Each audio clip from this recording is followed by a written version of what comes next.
Sí, el proyecto me lo trajo un amigo que es guionista, que es Luis Emilio Guzmán. Él conocía, era amigo de la familia de Fernando Villagrán, que es el autor del libro Disparen a la bandada, del cual está inspirado esta película. Y venía trabajando un tiempo con él, adaptar esta crónica autobiográfica de Fernando en algo audiovisual. A mí me acercó el libro, lo leí y me conmovió bastante la historia. Y toda la investigación, sobre todo, que él hizo sobre las oficiales y suboficiales de la FACH, que en el fondo no se sumaron al golpe o defendieron de alguna manera la Constitución, ¿ya? Y las consecuencias que eso trajo a ellos, ¿ya?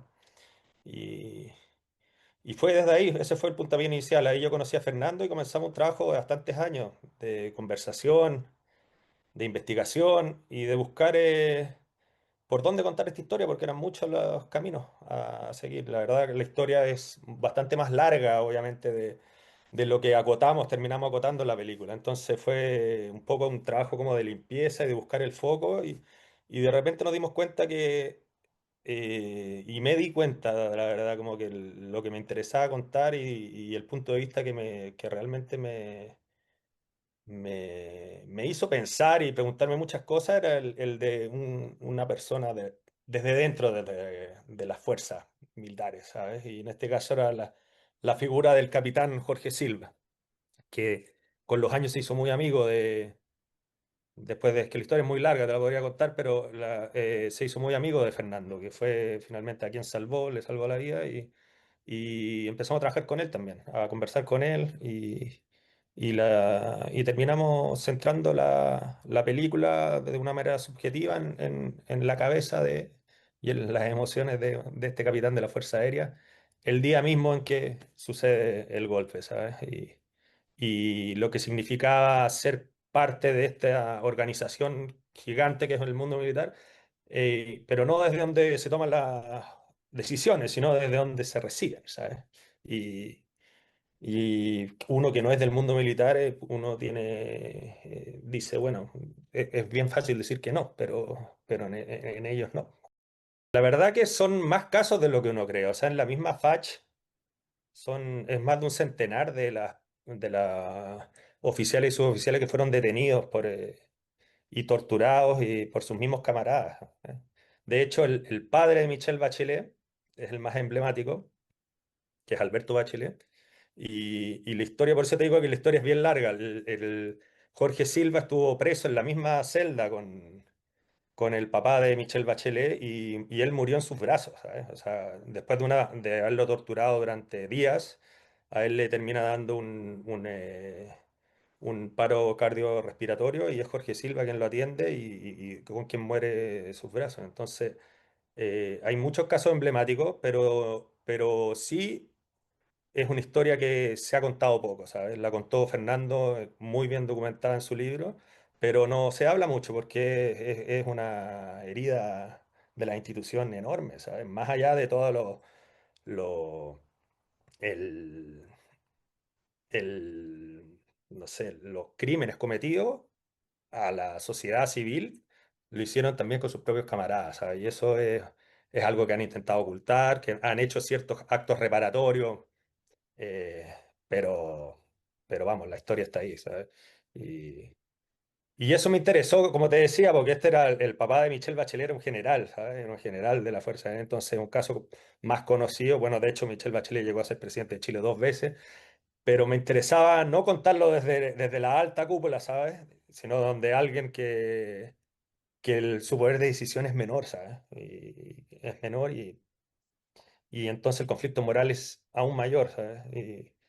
Y aquí entra ya un conflicto ético de personas y darle humanidad a un mundo que en general no, en general no se transmite humanidad. Siempre ha estado puesto los buenos, los malos, ¿sabes?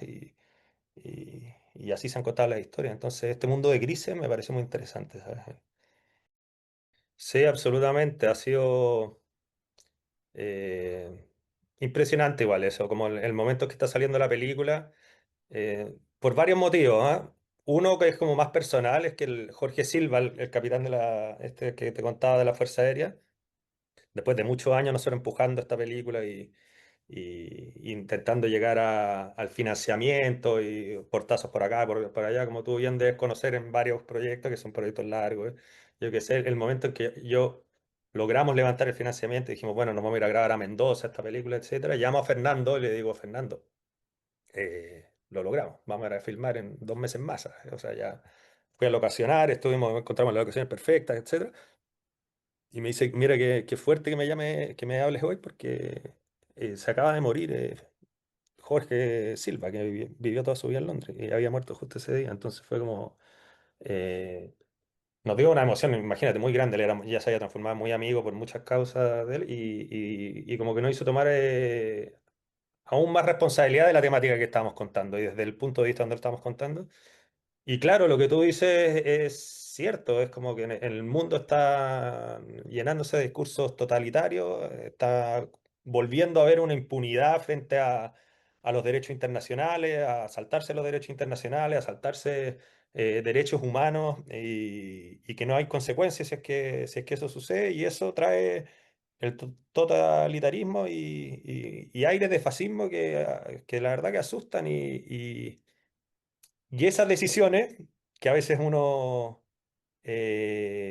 o esos silencios, o no marcar el error de eso que se está cometiendo, trae consecuencias. Y esas consecuencias no es solo se viven en el presente, sino se viven después en generaciones y generaciones, que finalmente es lo que terminamos viviendo todos nosotros, ¿sabes? O sea, yo nací el año 78 y viví 10 años en un país donde se mataba por pensar distinto, ¿sabes? Y eso es una marca que marcó a toda mi generación y marca a la generación que viene después porque es muy fuerte.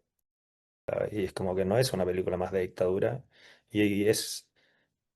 tenemos que seguir revisitándonos para no cometer los mismos errores, ¿sabes? Y buscar historias que transmitan eso y que transmitan valores también, en este caso de humanidad, ¿sabes? Porque acá ya no es, el capitán Jorge Silva no era una persona identificada 100% con la izquierda, ¿sabes?